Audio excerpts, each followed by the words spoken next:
So for today's video, I wanted to do something a little bit different.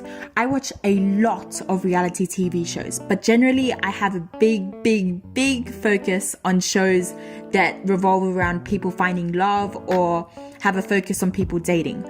Of course, everyone knows like the big ones of the dating genre, you know, like The Bachelor, Bachelorettes, Bachelor in Paradise. And in Australia, there's really only 3 big, I guess you could say, seasons for the big 3 shows, which are firstly Bachelor, Bachelorette, Bachelor in Paradise, which we will group as one big season show thing, even though it airs at different times, Married at First Sight, and most recently, Love Island. So really, even though it may feel like the genre of dating shows is massive and there's always like a different dating show on, really there's an equivalent playtime, or maybe even more so, in the genre of home decoration, with The Block and Better Homes and Gardens basically playing the whole year round. And half of those 2 shows are shit. So I wanted to make this video to give some more recommendations as to what people should give a chance trying out when it comes to love reality TV. But first I wanted to define the shows that I'm putting in this video a little bit more. So in this video, I will be including shows that feature people finding love, people casually dating, shows with a focus on marriage, divorce, or sex. Everything in this video is my personal opinion, but generally things will rate higher for me the more dramatic they are. Now let's get right into it. Let's start off with the big S-tier sexy man sex focused show, Antique Roadshow. Come on, Mark Wahlberg, what an actual mad lad. I hope you liked that Antique Roadshow joke, because the choice was between Antique Roadshow or How to Catch a Predator, and How to Catch a Predator seems a little bit of an iffy option to make as a joke in a finding love related tier list. But anyways, continuing on with the video. Alright, so let's start right at the bottom over here. If You Are the One. So basically, If You Are the One actually does screen on Australian TV on SBS Viceland, and I would say it's the most recognizable foreign TV dating show in Australia that isn't from America or the UK or any other English speaking country. If You Are the One is a good show, but it's really repetitive. Like, I feel like the girls on the show kind of just buzz out really quickly so they can stay on the show for much longer to get their like 15 minutes of fame or whatever. Every show is really repetitive. There's like your classic stereotypical jokes, which you might not get if you aren't Chinese, but I feel like most of them are really understandable. But yeah, the show is really repetitive, and because of that, I am going to put it in a D, in the D section. But like, if you only watch 1 or 2 episodes here and there, like, it's pretty funny. And so the next one we're going to go down to is Sister Wives. Sister Wives you can find clips of on TLC America's YouTube channel page thingo. Sister Wives is a really interesting show because I find that a lot of polyamorous dealing shows on YouTube kind of paint polyamory in a really bad light. Like, they make all of the wives seem like they hate each other and they hate their lives and they're being manipulated into everything. And even though that isn't the case with some of the wives, like, I feel really bad watching Sister Wives. Out of the most popular videos on YouTube for Sister Wives, you get a feeling that the wives most commonly visualized, commonly displayed in the show don't really want to be there, and they feel like their life sucks. So because of that, I'm going to put it in a D too, because it is very entertaining. Like, obviously they're going to feature the ones that don't like their life to increase the drama, you know? So I get that. I'll just put it in a D. So the next show down here is Naked Attraction. Naked Attraction is kind of a little bit of a weird show. Like, it's kind of like If You Are the One in the fact that it's an episodic show, and like every episode runs really different to the previous episode. So it's like first dates more than it is like Bachelor or Bachelorette, which are like serial shows, you know? Naked Attraction actually doesn't feel like it's repetitive. Like, a lot of episodic shows fall under this feeling that they're really repetitive and every episode you're getting the same thing. But Naked Attraction, they actually feature people whose views are different, who have very differing standards of beauty. So when they go and pick their favorite body type, it can be kind of unexpected sometimes. And because of that, I really like the show. It's kind of like a box of chocolates. You never know what you're gonna get.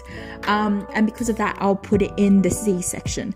But when I was really into the show, I would have put it in the B section. Or maybe I'll just put it halfway for now because I can't really tell. Alright, next one is Sex Sent Me to the ER. This one just generally makes me feel really squeamish. I can't really watch operating shows or anything like that. So just because of my personal preference, I'm going to put it in the E. But I guess there's a lot of people out there that would really, really love the show. The next one is Catfish. Catfish is one of those episodic shows that I feel like does fall under the category of every single episode feels relatively more or less the same. Somebody gets catfished, they're like, no, this person is who they say they are, but I still contacted you anyways, even though you guys deal with people who aren't who they say they are. And it turns out they were being catfished. So yeah, but Catfish does have a lot of funny clips on YouTube, especially the one where one of the cousins catfishes her cousin because he called her a fat ass Kelly Price. That is a really, really good clip, and if I find it, I'll link it below. But that's one of my favorite Catfish clips of all time, and because of that clip alone, I am going to give it a B. Oh no, maybe a C actually. Oh, I'll put it in the BC section. I'm so indecisive. The next one is Bachelorette. We'll go Bachelorette. Wow, I don't even know what to say about Bachelorette. Bachelorette obviously differs across countries, and obviously because I live in Australia, I'm predominantly watching the Australian version of Bachelorette. And Bachelor, Bachelorette, and Bachelor in Paradise have seem to fall under really, really bad casting people. Like, I don't know why the casting team is picking people like Ali to be the Bachelorette. Ali had no personality at all. She was very uninteresting to watch. She subverted all her own expectations just because she wanted like the good looking bad boy one. She was like, oh, I want a man I can settle down with. I don't want no more bad boys. And she literally picks the opposite one of the one who wanted to settle down. In fact, she picked the one who in the final episode, or in the second to last episode, said, oh, I really don't know if I even want a relationship outside this show, blah blah blah blah blah. And she still picked him. She's a ridiculous silly goose, and just because of Ali, I'm putting the show at an F. But I still will be watching the next season of Bachelorette because, yes. Well, I guess that rating of F is too harsh, but it really depends on the person, because the person really makes or breaks the season. Bachelorette, or at least the way that Australia focused on the Bachelorette, makes the show revolve around that main person. Like, it doesn't really revolve around the contestants as much as it does the person picking who they're going to spend their life with. So because of Ali, I'll leave it at an F. But if it was anybody else, I would maybe reconsider my choice. The next show is Date My Mum, and this one's a really disturbing show. I would compare it to like that YouTube series Bestie Picks My BF. That's just basically what it is, but with the mum. And because it's so funny to watch and so awkward, I'm gonna put it at a C. Like, it's just, oh wow, you just gotta watch an episode to really understand what it's about, like get a feel for it, you know? Okay, the next show is The Bachelor. Bachelor, I have a really big love and hate relationship with. It's basically the same problem as Bachelorette. Like, the casting managers seem like they don't really know who to pick for The Bachelor. So they're like, oh, send us an application if you're the worst human to exist on this planet. And then all of the worst humans to exist on the planet come and conjugate in the same room.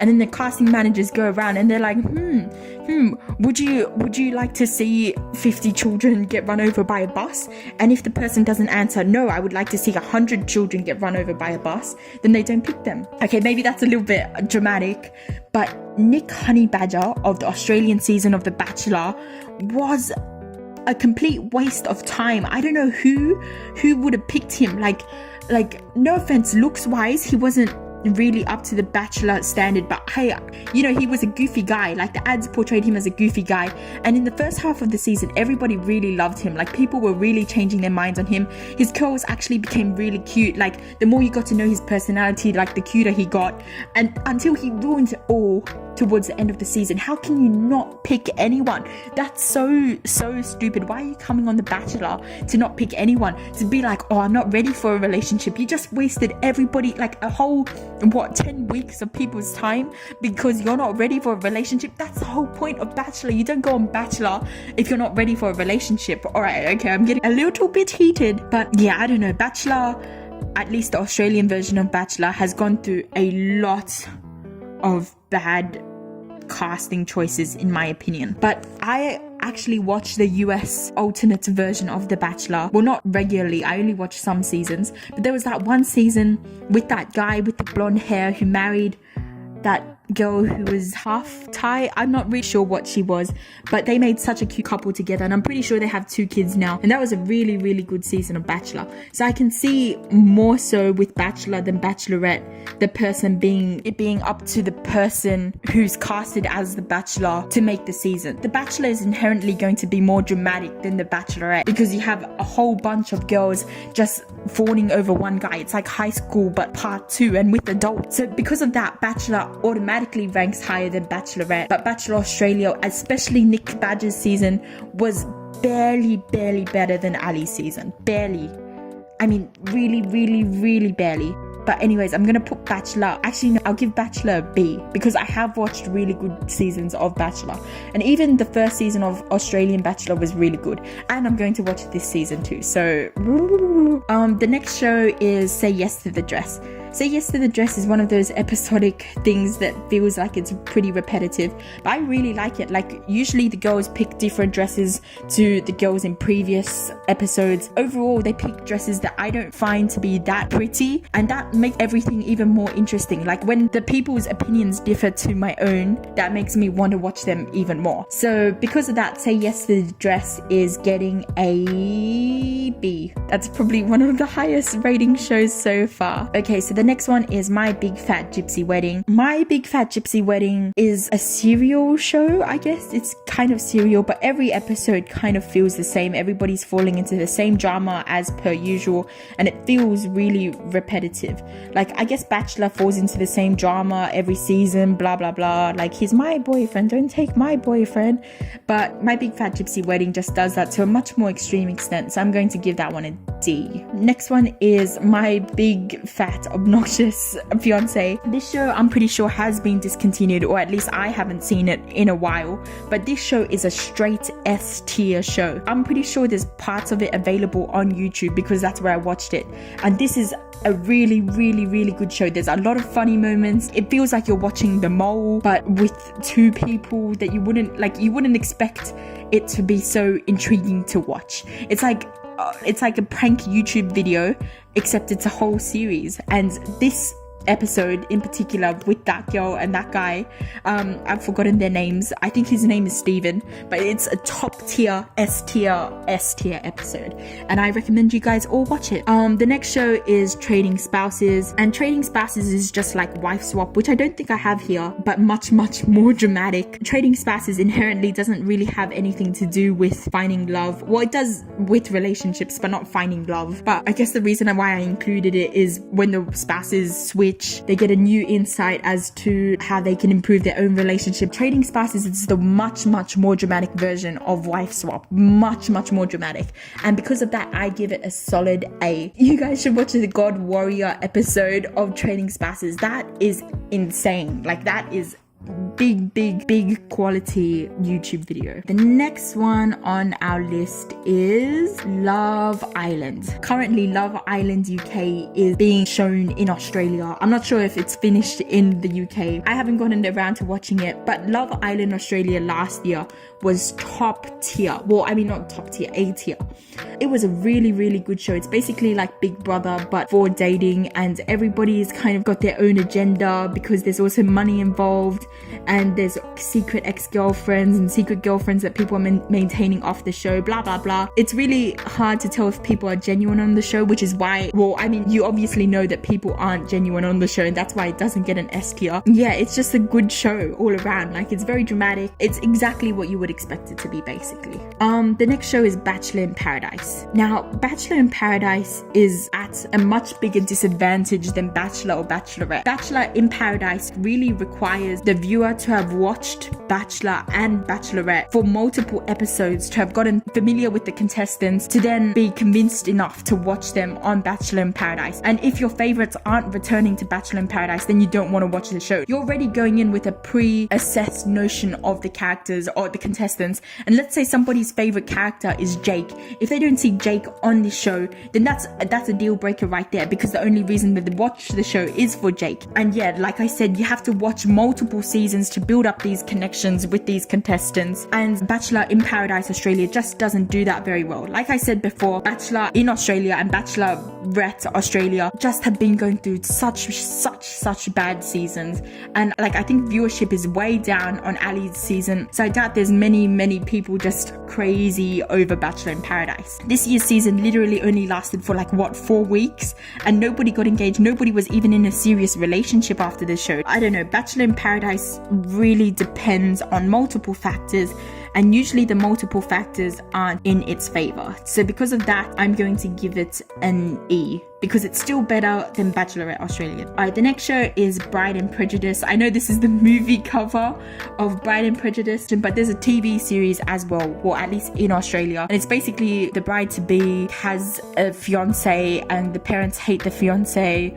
and they have to convince the parents that the fiancé is a good guy. So basically my big fat obnoxious fiancé, but worse, because it's not really the same setup. Bride and Prejudice isn't a bad show. It really depends on the cast, to be fair, and I don't know what's wrong with Australian casting managers, casting producers, but they're really 50-50 on whether they get a good person or not, like a good couple. By 50-50 I mean 90-10, and not in their favor. So because of that, Bride and Prejudice falls into the C category. It's interesting enough to watch. Like if I'm bored and I have nothing else to watch, then I'll definitely watch this, but at the same time it doesn't keep you hooked enough to want to watch the whole season, and that's why it is in C. The next one is Excused, which was flat out boring when I tried to watch it. Like I literally only got through 10 minutes and then I gave up. I don't know why it was so boring to me, it just was, and that's why it's going into F. The next one is X on the Beach, and X on the Beach is like Love Island but much more dramatic, and Love Island is already the more dramatic version of Big Brother Bachelor, so X on the Beach really goes the extra mile for that extra mile, haha. Whilst being more dramatic than Love Island, it doesn't feel realistic enough. Like I know all of these shows are probably scripted to at least some extent, but X on the Beach just feels too fake. I love drama, right? But there's a point where it just gets too much. Like it's too much drama to handle, and that's why X on the Beach only gets a C from me. The next show we have here is Cheaters. Now, Cheaters is a really old show. I'm pretty sure it's discontinued, but Cheaters was crazy. Like the concept of Cheaters was crazy. Everything to do with Cheaters was absolutely, like, why would you turn this into a show? Like there might be some debate around the morals of the producers and stuff, while saying that Cheaters is an absolutely real show. Like it comes across very genuine. I'm sure that there's some faked couples on there, but I'm sure there's some real couples on there too. Even though it's kind of awkward and like a little bit sad to watch spouses when they catch their significant other cheating, sometimes they come up with a really big revenge. Sometimes they get crazy. Like one time there was this girl in the bar and she chased the guy out and she was throwing her shoe at him, and I was like, you throw that shoe at him. It really creates a big emotional response, and because of that I'm going to give Cheaters a B. The setup of Cheaters, as in like how it was hosted and stuff, it was a little bit weird. Like the format of it being like a spy show, I guess it was a spy show, but the formatting was not my favorite, so that's why it wasn't an A. The next show is Beauty and the Geek. I'm not even sure if this one's still continuing, to be honest. I remember watching this when I was way younger than I am now.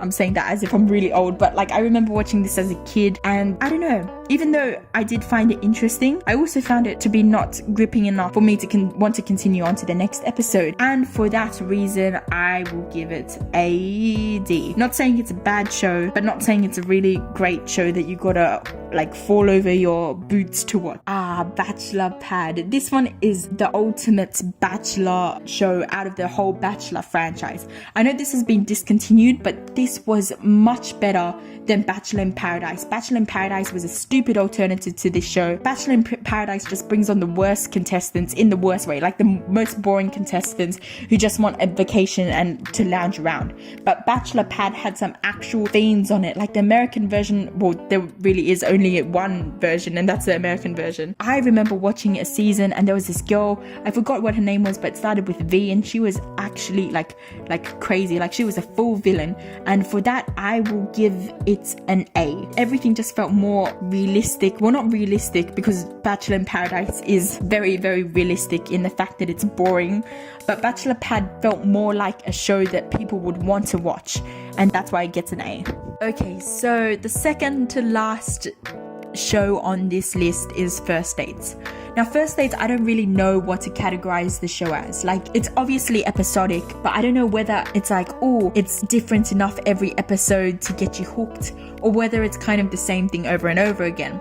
Because technically it is the same thing over and over again. Like, every episode is going to be awkward because this is the first time that they've met each other. So I don't know, there's some really good clips out there for First Dates, but at the same time there's some really boring ones out there too that a lot of people say are funny but are actually not. Because the second one of those outweighs the first one, I am going to put this show in the C category. I don't feel like it's a really, like, I don't feel like it's a D category, seeing as the other things that I put in there are pretty boring. I feel like First Dates is different enough episode to episode to garner it a C. The final show on this list is 90 Day Fiancé. Now, 90 Day Fiancé is such, like, it's one of those other morally questionable shows like Cheaters, but it's not as bad as Cheaters, obviously. I read this thing out there, or I watched this thing out there where it was like the concept of 90 Day Fiancé is actually illegal because the K1 visa only works if they already have the intent to marry, and the 90 days isn't for them to decide whether they want to marry or not, because that should have already been decided once they had headed off to America. But 90 Day Fiancé is the craziest show on this list. The casting managers in Australia should take some notes from 90 Day Fiancé. In fact, they should just cast people straight off 90 Day Fiancé to come and do Bachelor, Bachelorette and Bachelor in Paradise in Australia. This is some top tier S level, like if there was an SS level of this show, it would go there. In fact, this just takes up the whole chart because that's how good this show is. I'll just insert some of my favorite clips from 90 Day Fiancé. Hopefully copyright doesn't get it because of fair use and stuff. Daniel is acceptable for me. We started facing a problem. Screaming in front of her teenagers, I want my sex tonight. If you don't give me my sex tonight, I will get you deported. He has told people that I smell and I peed on him. User, Mohammed! You used me! I need police as soon as possible. But wow, this show is crazy, and there's no show that I would recommend more to watch than 90 Day Fiancé. But yeah, 90 Day Fiancé kind of just topped this list off. Yeah, that's the end of this video. I hope it helped give you some more recommendations on what to watch. Like, comment and subscribe just because, and I will see you guys in the next one. Adios, amigos!